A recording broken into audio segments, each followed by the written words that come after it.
কিন্তু আল্লাহর কসম করে বলি, পীর মানে যদি হয় নারী পুরুষের নাচানাচি অবাধ মেলামেশা, পীর অর্থ যদি হয় পীরের কাছে গিয়া সন্তান চাওয়া, পীর অর্থ যদি হয় পীরের পায়ে গিয়া সিজদা দেওয়া, পীর অর্থ যদি হয় পীরের কাছে ভাগ্যের পরিবর্তন চাওয়া, পীর অর্থ যদি হয় বাবার কাছে গিয়া সুস্থতা কামনা করা, পীর অর্থ যদি আল্লাহর জিকির বাদ দিয়া পীরের নামে শান গাওয়া, এমন পীরকে জুতা পিটা করা দরকার। বাংলাদেশে আট্রসি বলেন, সুরেশ্বর বলেন, চন্দ্রপাড়া বলেন, কত বাবা, আরে বাবা, বাংলাদেশে ইয়াবা বাবার যেমন অভাব নাই, পীর বাবারও অভাব নাই। কত বাবা, খাজা বাবা, আট্রসি, সুরেশ্বর, চন্দ্রপাড়া, দেওয়ানবাগি, কুতুববাগি, রাজারবাগি, ছোট ভান্ডারি, বড় ভান্ডারি, মাঝ ভান্ডারি, পানিশা, বালিশা, কালুশা, লতাশা, পাতাশা, কেল্লাশা, ফাইল্লাশা, চিল্লাশা, চরমবিবি, গরমশা, ফকিরশা, মিসকিনশা, গরিবশা, টংটংশা, ঢংঢংশা, হেহুশা, কুত্তাশা, ঘোড়াশা, লেঞ্জাশা, বদনাশা, মাঝে একটা মাজার হয়েছে চট্টগ্রামে হজরত কুত্তাশা।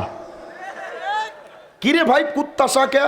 হজুর আমাদের বাবা একটা কুকুর পুষতো, এই কুকুরটা মারা যাওয়ার পরে এটারে কবর দিয়ে নাম দিছে হজরত কুত্তাশা মাজার রহমতুল্লাহ।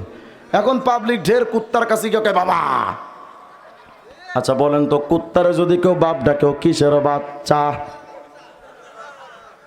এগুলো বলবেন না, বলবেন ফুটফুটে সুন্দর। বাবার কাছে গিয়ে কয় বাবা সন্তান দে।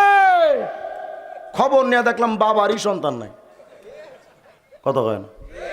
বলেন তো সন্তান দেওয়ার মালিক কে? আরো জোরে বলেন কে? কোন বাবা, মাজার, দরবার? আমি তো চ্যালেঞ্জ করে বলি, সন্তান দেওয়ার মালিক বাবা তো দূরের কথা, সন্তান দেওয়ার মালিক কোন নবীও না। নবীরা যদি সন্তান দিতে পারতেন, ইব্রাহিম খলিলুল্লাহর ৮৬ বছর বয়স, সন্তান নাই। অবশেষে আল্লাহকে বললেন রব্বি হাবলি মিনাস সালিহিন, আল্লাহ আমি ইব্রাহিমের একটা সন্তান দেন। তো ইব্রাহিম আলাইহিস সালাম সন্তান চাইলেন কার কাছে? আসতে বলেন জি। বিশ্বাস করেন আপনাদের সাউন্ড, এই রকম সাউন্ড আমি এই বছরে পাই নাই। আওয়াজ তাজা থাকতে হবে, নাকি আপনাদের বিরক্তি লাগতেছে? নাকি বিরক্তি লাগলে কোন জায়গা? যদি বলেন হুজুর আপনি পীরের বিরুদ্ধে গীবত করেন কা, তুমি আমারে গীবত শিখাও। গীবত কারে কেটে আমি জানি না, আমি দাওরা হাদিসে কওমি মাদ্রাসা বেফাকে মুমতাজ ছাত্র, তোমার কাছ থেকে গীবতের সংজ্ঞা শিখতে হবে আমার।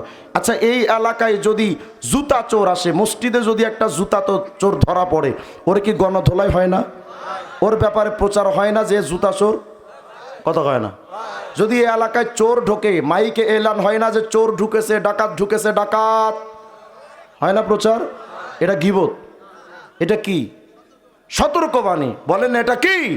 তো এলাকার সম্পদ চোরদের নাম ধরে বলা যদি গীবত না হয়, ঈমান চোরদের ব্যাপারে বলা এটাও গীবত নয়। সুস্পষ্ট বক্তব্য, আট্রসি ঈমান চোর, সুরেশ্বর ঈমান চোর, দেওয়ানবাগী ঈমান চোর, বাংলাদেশের এই সমস্ত কুফরি মতবাদ দিয়া যারা চলে সবগুলো ঈমান চোর। সন্তান দেওয়ার মালিক কে? ইব্রাহিম আলাইহিস সালামের ৮৬ বছর বয়স, সন্তান নাই। আল্লাহকে বলে আল্লাহ আমি ইব্রাহিমের একটা সন্তান দেন। অবশেষে না আল্লাহ পাক ইব্রাহিমকে ইসমাইলকে দান করলেন। কথা কয়েন? জাকারিয়া আলাইহিস সালামের চুল দাড়ি পেকে গেছে, সন্তান নাই। আল্লাহকে বলেন রব আমি জাকারিয়ার একটা সন্তান দেন। আল্লাহ পাক জাকারিয়ারে সন্তান দিলেন। আল্লাহ বলেন জাকারিয়া রে, ইয়া জাকারিয়া ইন্না নুবাশশিরুকা বিগুলামিন ইসমুহু ইয়াহইয়া। জাকারিয়া, ইয়াহইয়া নামক একটা সন্তানের সুসংবাদ তোমারে দিলাম। আল্লাহ পাক সন্তান দিলেন জাকারিয়া আল্লাহকে ডাকার পর। এমনকি আমাদের নবী 11 জন স্ত্রী ছিল আমাদের নবীর। আম্মাজান খাদিজাতুল কুবরা ছাড়া আর কোন বিবির ঘরে সন্তান একটাও ছিল? বলতে হবে ছিল। কেন ছিল না? আমার নবী কি জন্ম নিয়ন্ত্রণ করতেন? নাউজুবিল্লাহ, এটা কি ধারণাও করা যায়? আমাদের নবীর যে কেন সন্তান হলো না, এটা সুস্পষ্ট বক্তব্য হয়ে গেছে। সন্তান দেওয়ার মালিক শুধুমাত্র আল্লাহ, সন্তান দেওয়ার মালিক কোন নবীও না।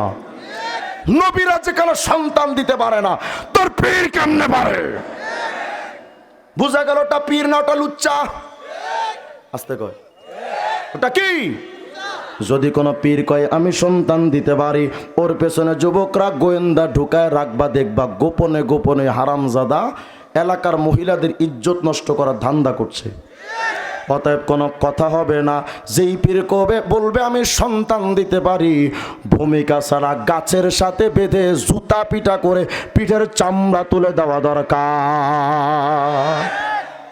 তোর পীর বসে না, অথচ রাস্তার পাশে এক অন্ধ পাগল আল্লাহকে নিয়ে গান গাইতেছে, আল্লাহ তুমি কাউরে দিলা 10টা সন্তান, থাকার জায়গা নাই, আবার কাউরে দিলা কোটি টাকা, একটা সন্তান নাই। কত কয় না, আছে না নাই? কাউরে দিলা 10টা সন্তান, থাকার জায়গা নাই, আবার কাউরে দিলা কোটি টাকা, একটা সন্তান নাই। তুমি সকালবেলার ধনী ফকির, করো সন্ধ্যা বেলা রে, কি খেলা খেলাইলা দয়াল রে। সব কিছু করা মালিক কে? এরা যে পীরের কাছে সন্তান চাই, কারণটা কি শোনেন। বাংলাদেশে আট্রসি সহ যত ভণ্ড পীর আছে, এদের সবার গুরুর নাম লালন। এদের গুরু কে? আসতে বললেন যে সবার গুরু লালন। এই এলাকায় মারেফতি গান গাইতে আসে না অনেকে। আমি এই আলোচনা কেন শুরু করছি জানেন? আমি শুনেছি এই এলাকায় এই রোগে রোগাক্রান্ত মানুষ বেশি, হ্যাঁ না? এই জন্য ওদের বই থেকে আমি কিছু প্রমাণ দেখাই, তারপরে না হয় আমাদেরকে আপনারা দোষারোপ করেন। এই মোল্লা মুন্সিরা, আলিমপুর মাদ্রাসার হুজুররা কেন যে এদের বিরোধিতা করে, প্রমাণ সহ তো জানা দরকার। আচ্ছা বলেন, কোন পীর কি খোদা হতে পারে? কোন পীর কি নবী হতে পারে? দেখেন বাংলাদেশে এই যে আউল বাউল ফাউল শিল্পীরা গান গায় না, এলাকা আসে নাকি? নাউজুবিল্লাহ, এদিকেও আসে।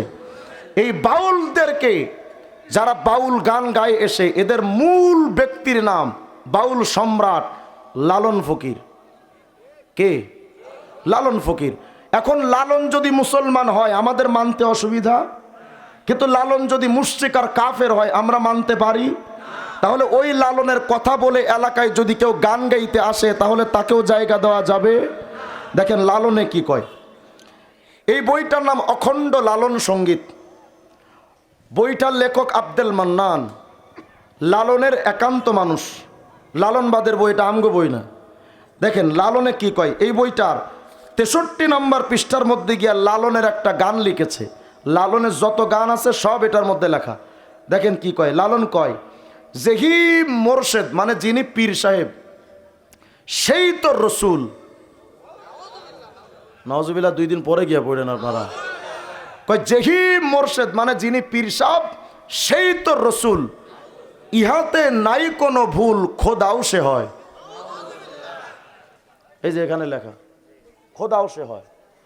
কয় লালন কয় না এমন কথা, কোরআনে কয়।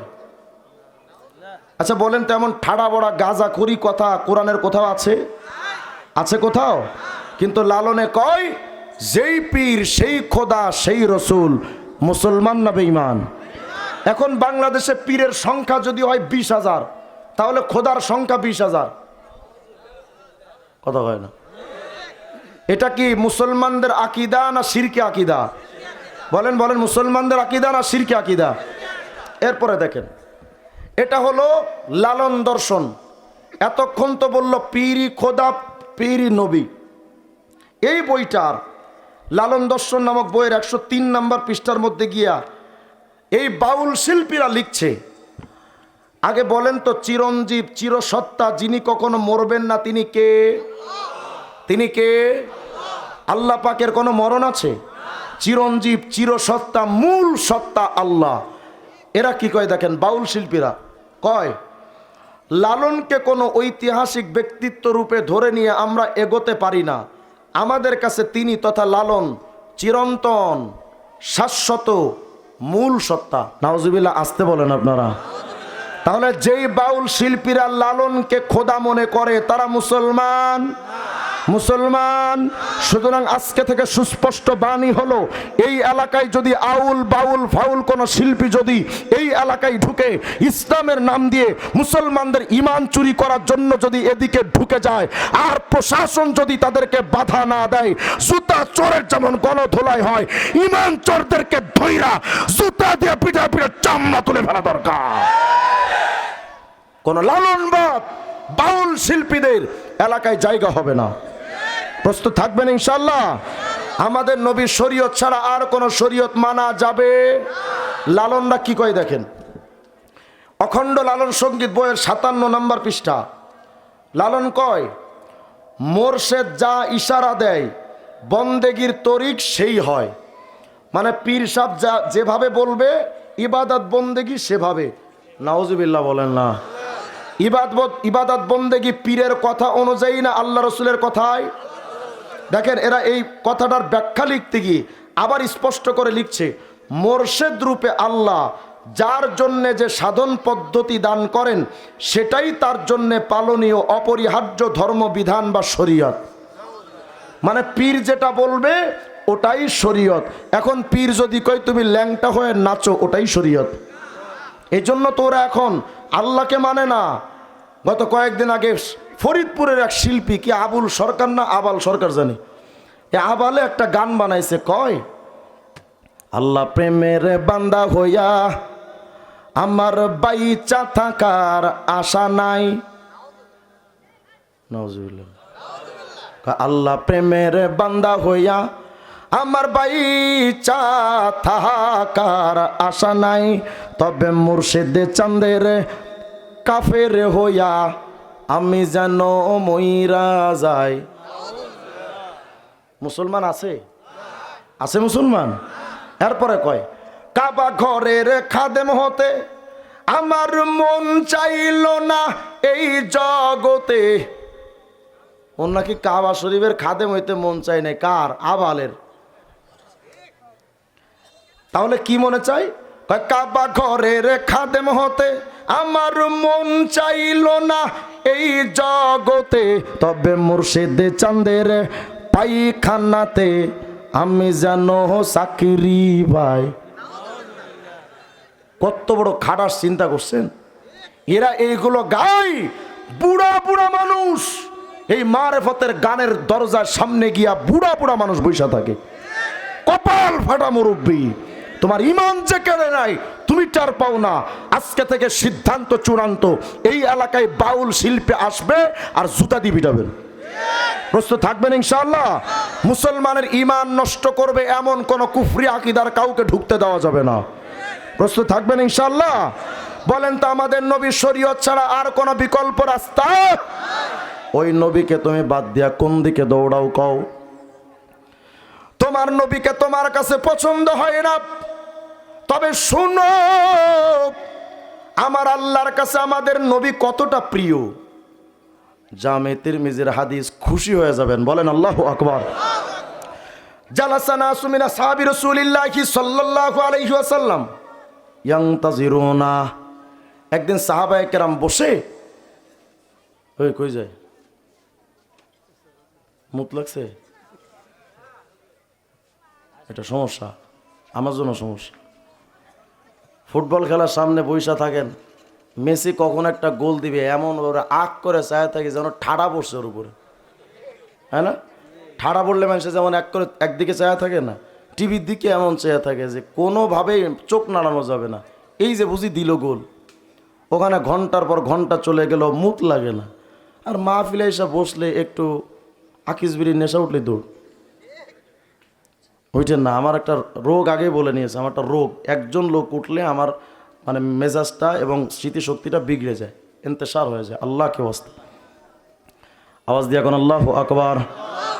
একদিন সাহাবায়ে কেরাম এভাবে বসে আছেন, বসে সাহাবায়ে কেরামের একটা স্বভাব ছিল, তারা বসে থাকলে অবসর সময় পেলে দ্বীনি আলোচনা তারা করতেন। তো সাহাবায়ে কেরাম বসে বসে দ্বীনি আলোচনা করছেন। একজন দাঁড়ায় কয়, এই সাহাবীরা জানো?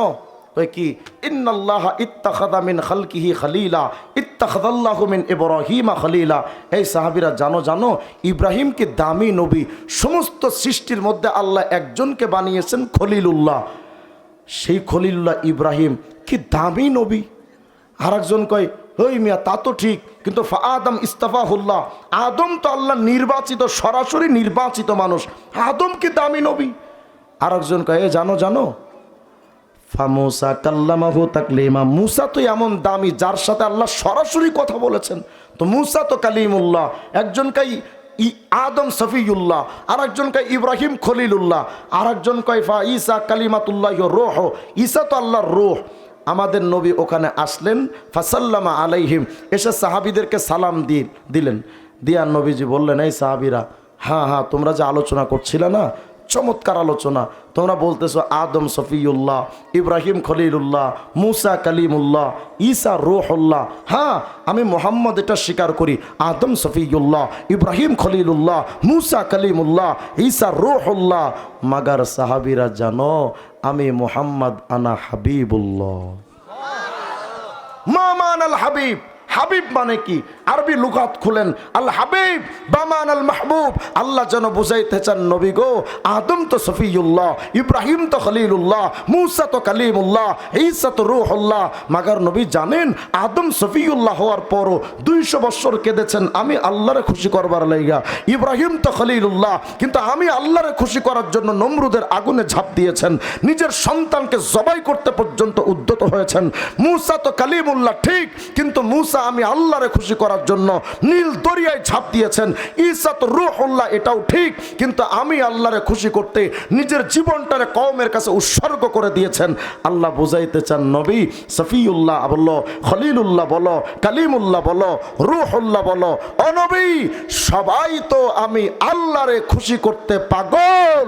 আর আমি আল্লাহ বলছি ওয়ালা সাউফা ইউতিকা রব্বুকা ফাতারদা, নবী আমি আল্লাহ নিজে আপনারে খুশি করতে চাই। কি এক দামি নবী আমরা পেলাম। আপনার আমার নবী তো রহমাতুল লিল আলামিন, সকল জগতের রব। ওই নবীরে সাইরা যেই নেতার পেছনে দৌড়াও, পার্থক্যটা কি জানো রে মুমিন? তোমার আমার নবী বলেন উম্মতি উম্মতি, আর তোমার নেতা বলে ভোট আর নোট। কথা কয় না? তোমার নেতা আমার নেতার মধ্যে তফাৎ এখানে। তোমার নেতা বিপদে পড়লে হেলিকপ্টার উইটা শ্বশুর বাড়ি, আর তোমার আমার নেতা নবী। আত-তাবাকাতুশ শাফিয়াতুল কুবরা নামক কিতাব খুলেন, 1 নম্বর খণ্ডের 179 নম্বর পৃষ্ঠার বর্ণনা। মায়ার নবী কিয়ামতের ময়দানে যখন উম্মতের আপন বলে কেউ যখন রবে না, হযরত আদম কিয়ামতের ময়দানে আরশে আজিমের পাশে এক জায়গায় বৈশা ইয়ানজুরু ইলা মাইয়ানতালিকু বিহি মিন ওয়ালাদিহি ইলান নার। আদম তাকায় দেখবেন তার কোন সন্তানটারে জান্নাতে নিয়ে যায়, কোন সন্তানটারে জাহান্নামে নিয়ে যায়। আদম নবী বসে বসে এগুলো পর্যবেক্ষণ করবেন। হঠাৎ করে আদম নবী তাকায় দেখবেন উম্মতে মুহাম্মদী একটারে ধরে ফেরেশতারা হাতে পায়ের মধ্যে বেড়ি পরায়া উম্মতে টানতে টানতে জাহান্নামের দিকে নিয়ে যায়।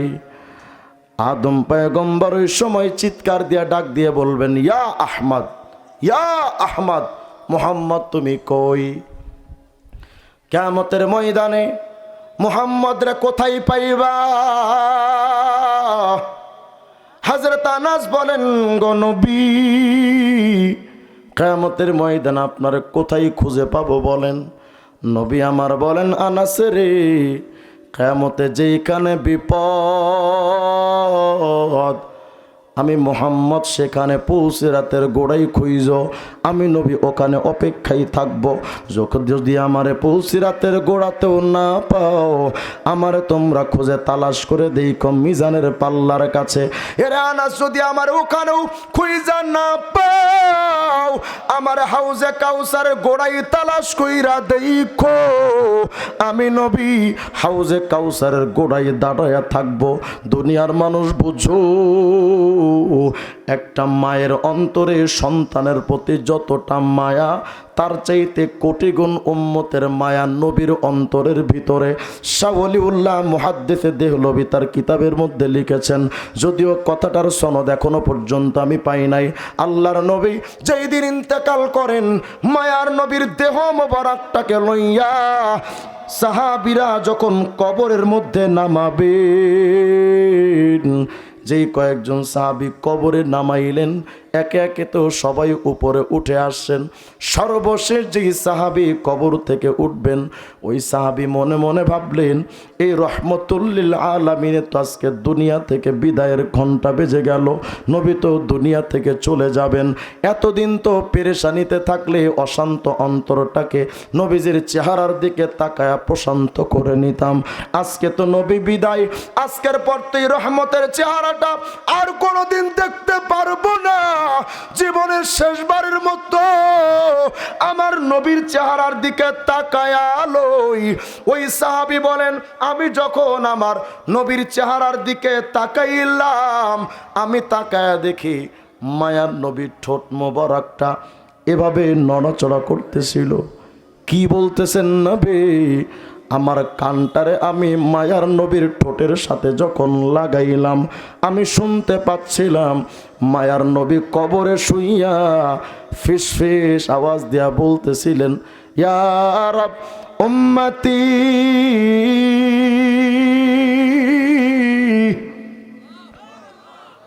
আল্লাহ আমার উম্মতরে যে রাইখা গেলাম, কি হবে উম্মতের? আমার উম্মতের ফায়সালা কি করবে আল্লাহ? আমি নবী জানতে চাই তোমার কাছে। ওমর ফারুক বলেন, ইয়া রাসূলুল্লাহ, মাদা তাসনা ইদা মিত্তা, নবী গো, যেই দিন আপনি ইন্তেকাল করে কবরে থাকবেন কি করবেন কন? নবী আমার বলেন, ওমর রে, যতদিন ফালা আজালু আকুলু ফি কবরি ইয়া রব উম্মতি উম্মতি, যতদিন আমি কবরের মধ্যে থাকবো রে ওমর, আমার জবান থেকে একটাই আওয়াজ চলতে থাকবে, উম্মতি উম্মতি। এমন কি রে ওমর, কিয়ামতের ময়দানে যেই দিন আমি কবর থেকে উঠব, আমার জবান দিয়া চলতে থাকবে উম্মতি। এমন কাল মুস্তাদরাক আলা সহিহাইন লিল হাকিম 228 নম্বর হাদিস তালাশ করে দেখেন। নবী আমার বলেন, উম্মতের দল চেনো না, লিল আম্বিয়া ইমানা বিরুম মিন যাহাব, কিয়ামতের ময়দানে সমস্ত নবীদের জন্য আরশ আজিমের পাশে এমন কিছু চেয়ার থাকবে, কিছু চেয়ার থাকবে, যেই চেয়ারে নবীরা বসবেন, স্বর্ণের চেয়ার। আল্লাহর নবী আমার বলেন, ফায়াজলিসুনা আলাইহা, কিয়ামতের ময়দানে সমস্ত চেয়ারের মধ্যে নবীরা বসা। ওই যে কাতারে কাতারে সকল নবীরা সম্মানের চেয়ার পাইয়া বসে যাবে, কিন্তু উম্মতরা জানো, ওয়ায়াবকা মিম্বারি লা আজলিসু আলাইহি, শুধু আমি মুহাম্মদের চেয়ারটা খালি থাকবে, আমি আমার চেয়ারের মধ্যে বসবো না। কাইমুম বাইনা ইয়াদাই রব আকুলু ইয়া রব উম্মতি, আমার চেয়ারে না বইসা আমি আল্লাহর সামনে দাঁড়াইয়া আল্লাহরে বলতে থাকবো, রব আমি ওই সম্মানের চেয়ার চাই না, ওটা আমার লাগবে না আল্লাহ। আমি নবী আজকে কিয়ামতে শুধু একটা কথা জানতে চাই, আমার গুনাহগার উম্মতরে তুমি মাফ করবা তো? আল্লাহ আমার গুনাহগার উম্মতরে তুমি মাফ কইরা দাও না। আমার এই সম্মানের চেয়ারের কোনো দরকার নাই, শুধু আমার উম্মতরে ভিক্ষা চাই রে মালিক। যদি জিজ্ঞেস করেন, ইয়া রাসূলুল্লাহ, ওই চেয়ারের মধ্যে বসে বসেও তো আল্লাহর কাছে আপনি ডাকতে পারতেন। নবী আমার বলেন, সাহাবীরা না না, আমি যদি ওই চেয়ারের মধ্যে বসে যাই, মাখাফাতা আইয়ুবাসা বি ইলাল জান্নাহ ওয়া ইয়াবকা উম্মতি মিন বাদি, আরে আমি যদি ওই চেয়ারের মধ্যে বসা যাই, এমন তো হতে পারে ফেরেশতারা সব নবীদের সাথে আমারও যদি জান্নাতে ঢুকায়া দেয়, আমি নবী যদি জান্নাতে চলে যায়, বলো রে আমার গুনাহগার উম্মতগুলোর কি হবে? আমার গুনাহগার উম্মতগুলোর কি হবে? এই জন্য আমি আমার রবের সামনে দাঁড়ায়া আল্লাহকে বলতে থাকবো, আল্লাহ ভিক্ষা দেন, আমার উম্মতরে ভিক্ষা দেন। আল্লাহ অবশেষে বলবেন, নবী আপনি বলেন না কি উম্মতের ব্যবহার, উম্মতের সাথে কোন ব্যবহার করলে আপনি খুশি হবেন। ওগো মুহাম্মদ তুমি একটু কও তোমার উম্মতের সাথে কি আচরণ করলে তোমার ভাল লাগবে। আপনার আমার নবী বলবেন, আল্লাহ তাকাইয়া দেখো হাসরের ময়দানে সূর্যটা মাথার উপরে, পায়ের নিচে তো তামার মাটি, কত গরম মাটিতে আমার উম্মত দাঁড়ায়া কতটা না কষ্ট পাচ্ছে। সূর্যের তাপে তো আমার উম্মতের মাথার মধ্যে কষ্ট হচ্ছে। আল্লাহ আমার উম্মতের মাথায় কষ্ট হয়, আমার উম্মতের শরীর থেকে ঘাম বাহির হয়, আমার উম্মতের পায়ের মধ্যে ব্যথা পায়। আল্লাহ আমার উম্মতের কষ্ট আমি নবী সইতে পারি না। আল্লাহ আমার কিচ্ছু ভাল লাগে না। মালিক রে আপনার কুদরতে দুইটা পায়ে ধইরা আমি বলি, আল্লাহুম্মা আজ্জিল হিসাবহম, আল্লাহ আমার এই গুনাহগার উম্মতগুলোর বিচারটা আপনি সবার আগে করেন। এত দীর্ঘ টাইম আমার উম্মত কিয়ামতে দাঁড়াইতে পারবে না, বড্ড কষ্ট হবে। আমার উম্মতের বিচারটা আপনি আগে করেন। মায়ার নবী বলেন, ফায়ুদাউনা বিহিম ফায়ুহাসাবুন, আমি নবী যখন বলবো আল্লাহ পাক সমস্ত মানুষের ভিড়ে উম্মতে মুহাম্মদীরকে ডাক দিবেন, এরে মুহাম্মদের উম্মতের দলায় আজকে তোমাদের বিচারটা আমি আল্লাহ প্রথম করব। যখন আমাদের বিচার হবে নবী বলেন, শোনো বিচারটা যদি কারো হয় নিশ্চিত তোমার কপালে জাহান্নাম ছাড়া আর কোনো উপায় নাই।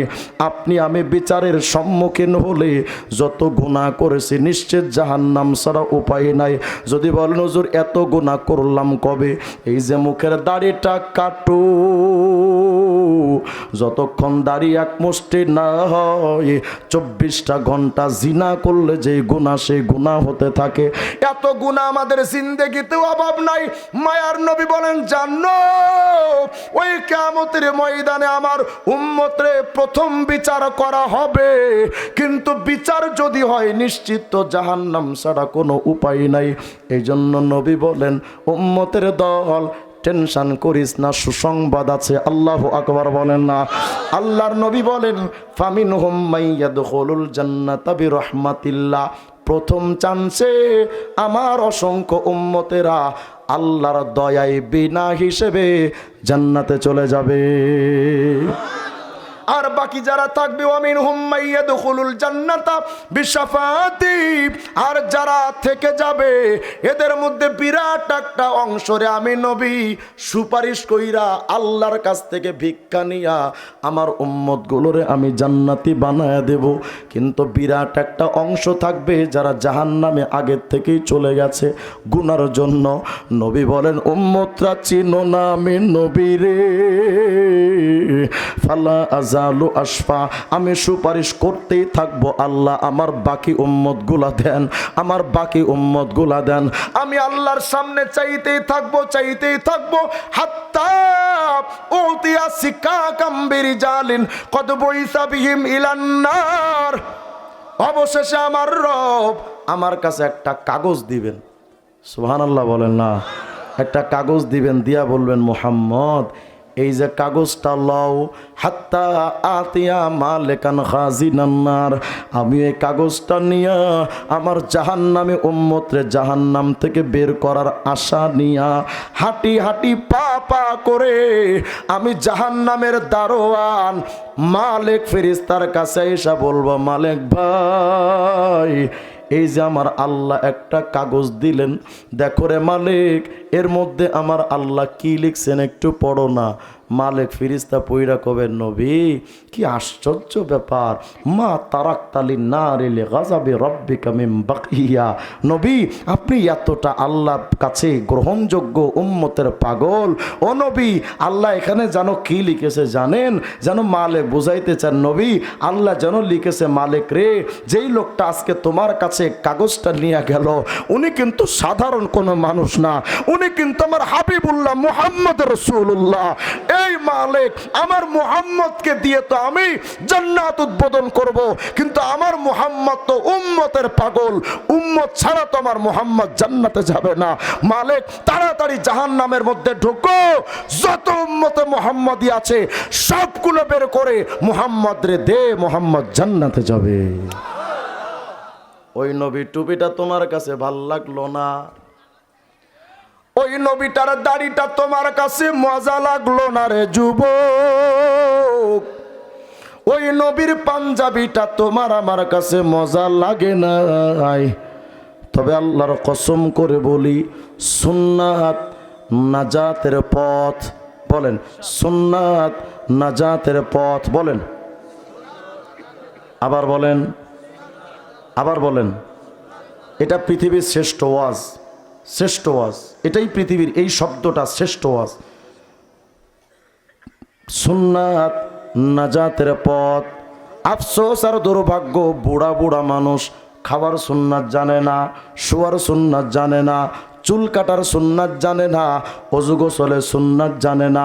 সব কাজের মধ্যে সুন্নাত আছে, কিন্তু নবীর প্রেমিকরা নবীর সুন্নাত জানে না। তো কি নিয়ে দাঁড়াবেন নবীর সামনে বলেন তো? শেখ হাসিনার সামনে মাথায় যদি বিএনপির ধানের শীষের সিল নিয়ে যান, জায়গা দেবে? খালেদার সামনে যদি নৌকার সিল নিয়ে যান, জায়গা দেবে? যদি না দেয়, এ উম্মতে মুহাম্মাদি বলো, দাড়ি টুপি সুন্নাতের নূর ছাড়া নবীর সামনে কেমনে দাঁড়াইবা? কজন আমার বাবা আছে না, বাবা তোমার জান্নাতে লয়া যাইব গা, কয় কেদামান কাতিবিন রোজা হাসরের দিন আল্লাহর কাছে যদি করে অভিযোগ, আমি বলবো দুনিয়ায় ছিলাম খাজা বাবার লোক। উপায় থাকবে? আমি মনে মনে ভাবলাম খাজা বাবার, খাজা মানে মঈনুদ্দিন চিশতি খাজা না, ফরিদপুরের খাজা। এই ভণ্ডর মুড়ি দেয়া যদি তোরা গান বানাইতে পারস, আমিও কওমি মাদ্রাসার পোলা, বিগ হাউস কম না, আমি একটা বানাইছি, কই না থাক, পরে আবার সমালোচনা করবেন। কেরামান কাতিবিন পাইবে যেদিন, তোরা যারা ছিলি খাজা বাবার লোক, তোদের জুতা মাইরা কইব জাহান্নামে ঢো। গানটা তো এমন হবার কথা, কেরামান কাতিবিন রোজা হাসরের দিন আল্লাহর কাছে যদি করে অভিযোগ, আমি বলবো দুনিয়ায় ছিলাম মুহাম্মাদের লোক। मोमिन जो फिदा नक्श काफे पाए नबी हो जीर कदम आज भी आलम का खजीना। साहिल से लगी गा कभी मेरा भी सफीना, देखेंगे कभी शौक से मक्का व मदीना। गर सुन्नत नबवी की करे पैरवी उम्मत, तूफान से निकल जाएगा फिर उसका सफीना।